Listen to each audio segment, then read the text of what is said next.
porque el gobierno va a tratar de encontrar debajo de la tierra algún número positivo dentro de algunos meses, intentando inventar y vender rebotes a la ciudadanía.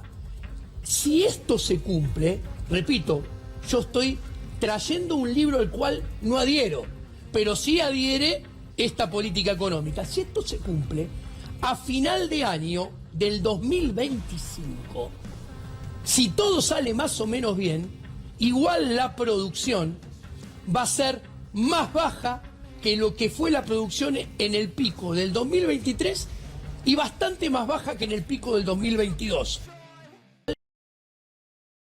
Me voy ya al encuentro de Diego Giacomini. Diego, gracias por estar. Un placer. ¿Cómo anda? Un gustazo. Bueno, yo tengo acá una... no de una disputa, pero sí con Andrés y con mis colegas a los que respeto mucho sobre el tema económico. ¿El gobierno está dibujando la inflación o es creíble la inflación? Mira, más allá si es creíble o no es creíble, tiene un problema con la inflación y un problema que trata de ocultar. El gobierno tiene dos objetivos.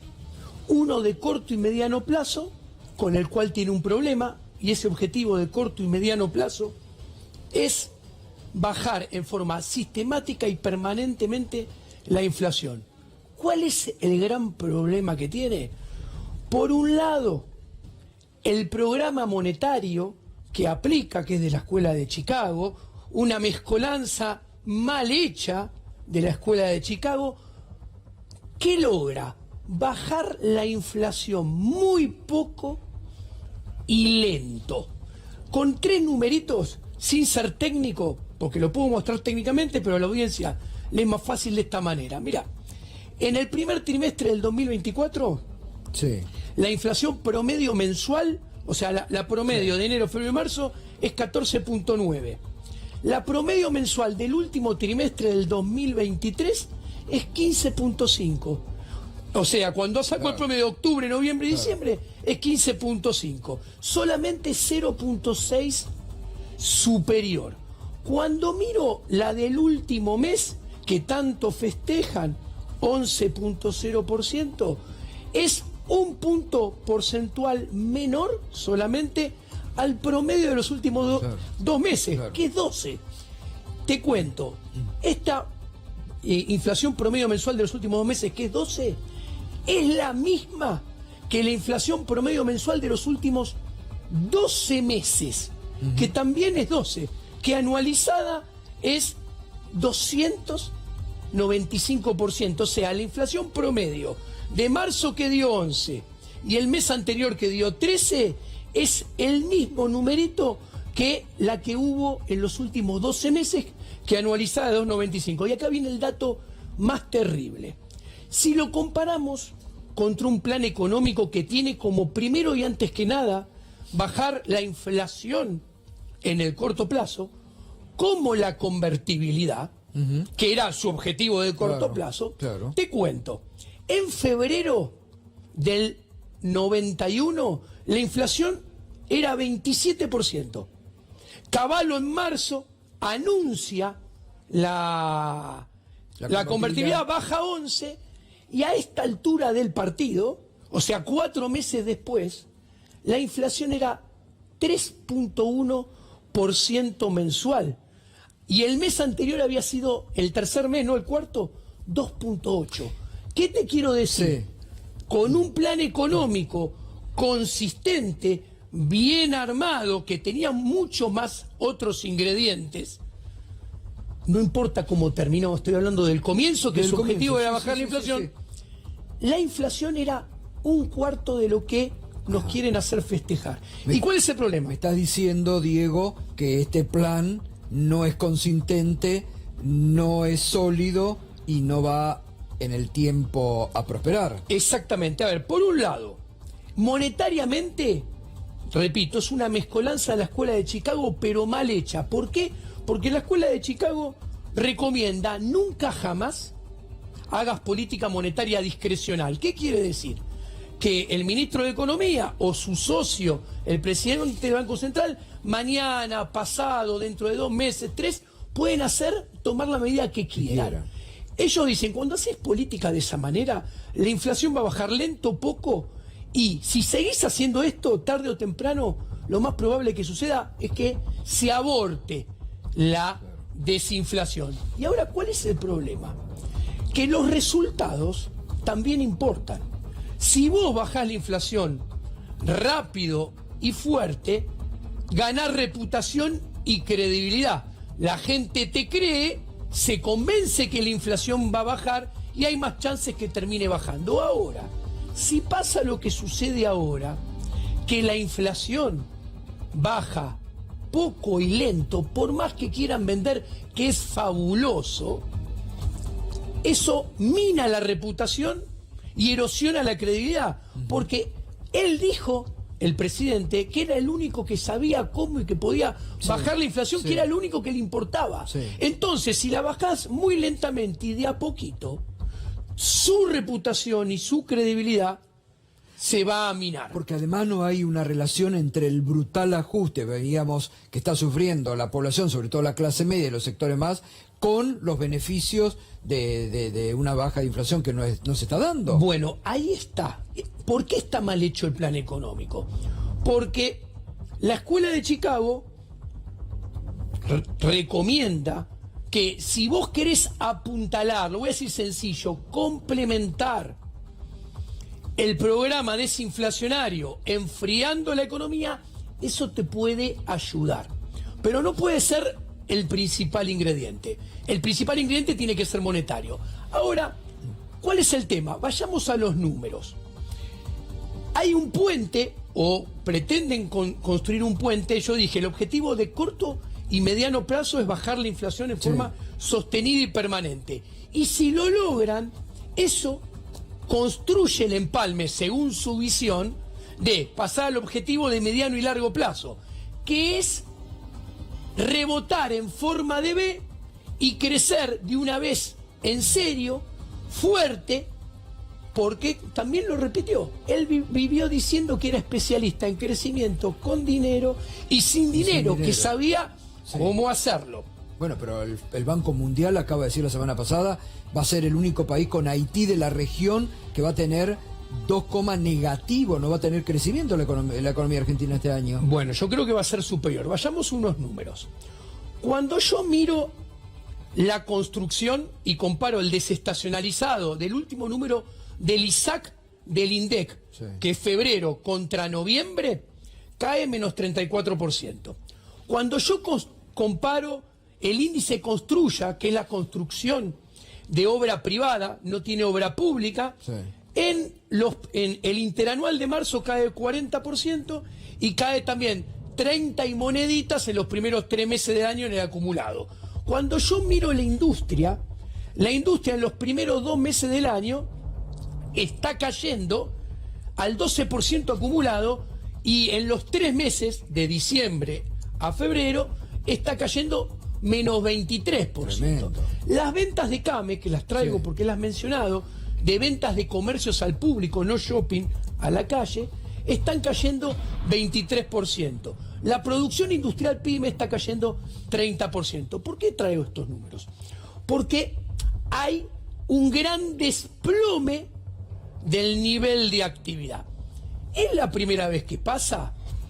Con esta vehemencia nunca había pasado, salvo el encierro que yo llamo delictivo por el COVID en abril y mayo del 2020. Puntualmente, las ventas minoristas de marzo, los únicos 2 meses que registran ventas más bajas son abril y mayo del 2020. El COVID. Ahora, recapitulemos.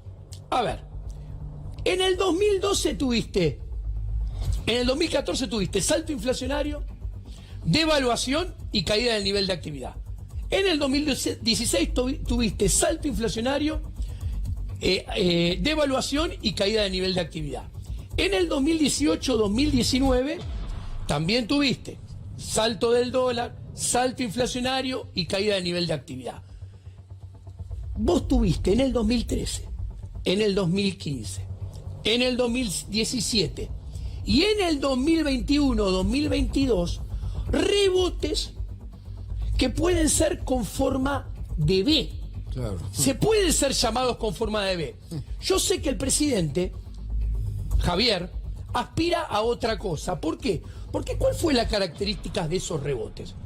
Esos rebotes se lograron rebotar, pero nunca superaron ni alcanzaron prácticamente el nivel de producción del 2011, pero con 6 millones de habitantes más, con lo cual vivimos peor y somos más pobres. Ahora, ¿qué sucede? Esos rebotes, si analizamos, tanto con Macri como Cristina como Alberto, esos rebotes se lograron cada vez más forzados. ¿Por qué? Porque, ¿dónde se ve? Que cada vez se alcanzaron con más inflación. Pero, ¿cómo se rebotó?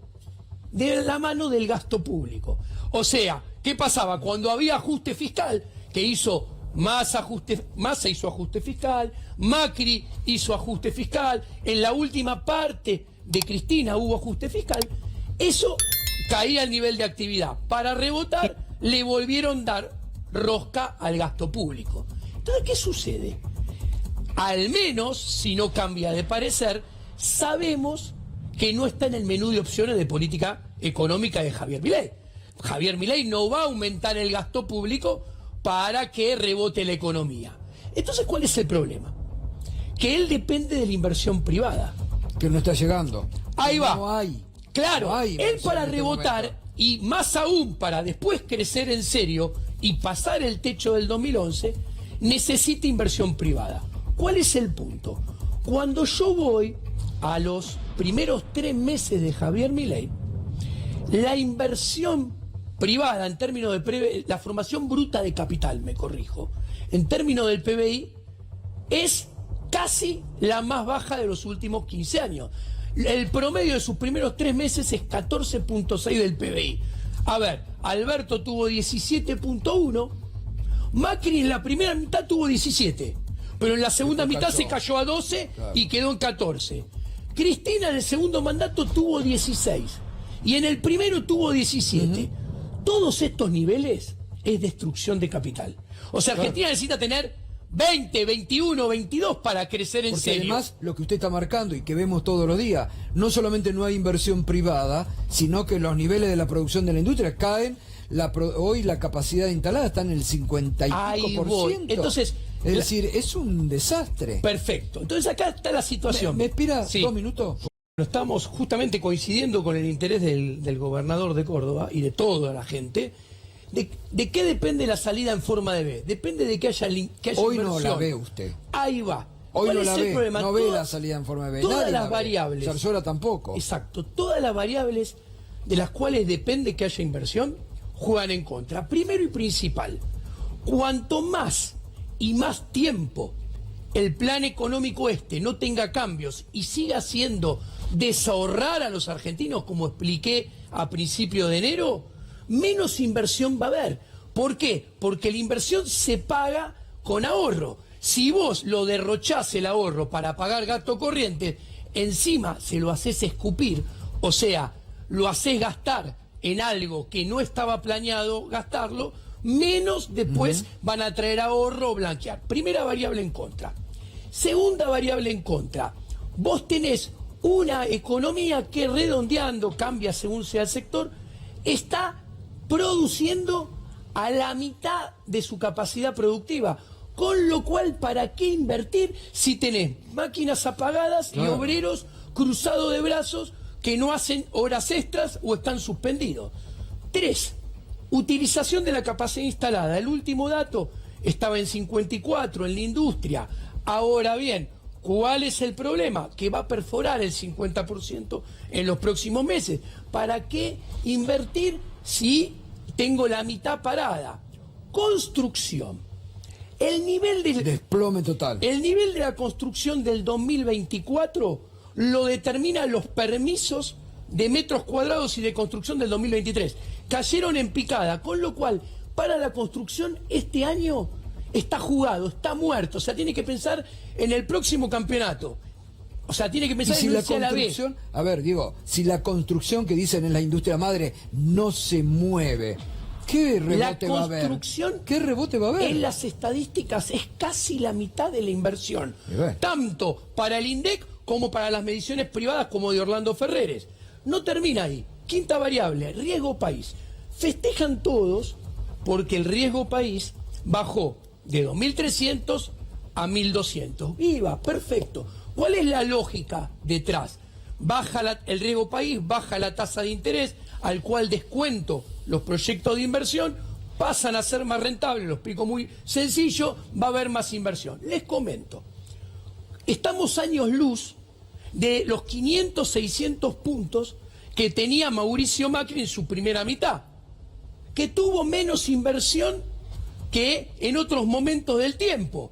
De hecho, el gobierno de Cristina primero, el segundo digo, perdón, me corrijo, con 800 de riesgo país, tuvo un poco más de inversión, tampoco servía, porque había destrucción de capital con Cristina y con Macri, con 800. O sea, ¿qué quiero decir?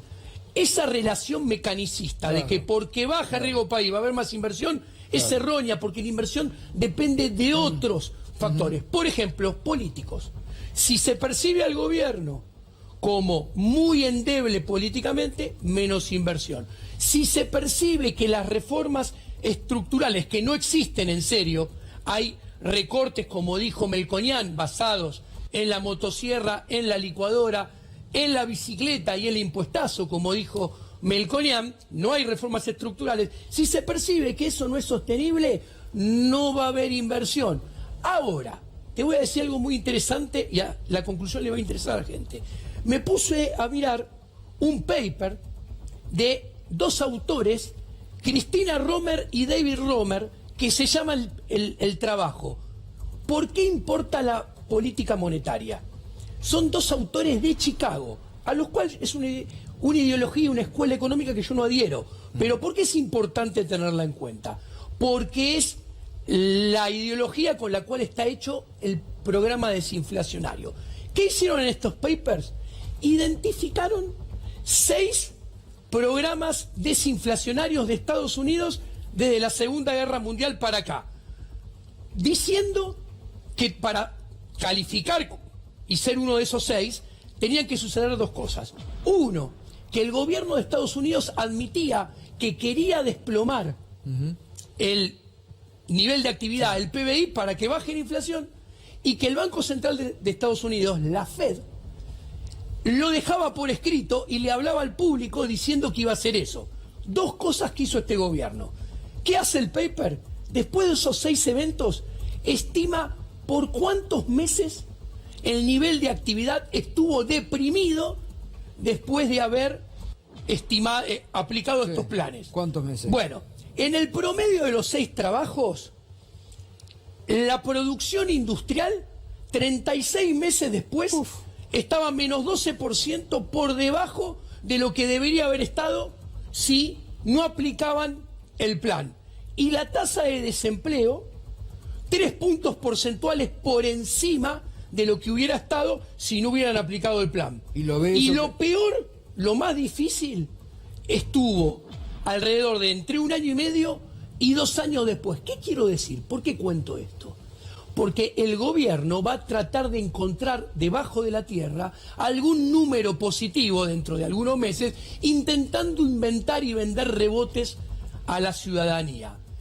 Si esto se cumple, repito, yo estoy trayendo un libro al cual no adhiero, pero sí adhiere esta política económica. Si esto se cumple, a final de año del 2025, si todo sale más o menos bien, igual la producción va a ser más baja que lo que fue la producción en el pico del 2023 y bastante más baja que en el pico del 2022. Mamita, lo que nos espera. Diego, buenas noches. Buenas vos recién te referías a este sendero de desinflación o de desaceleración de la inflación que está tratando de mostrar el gobierno.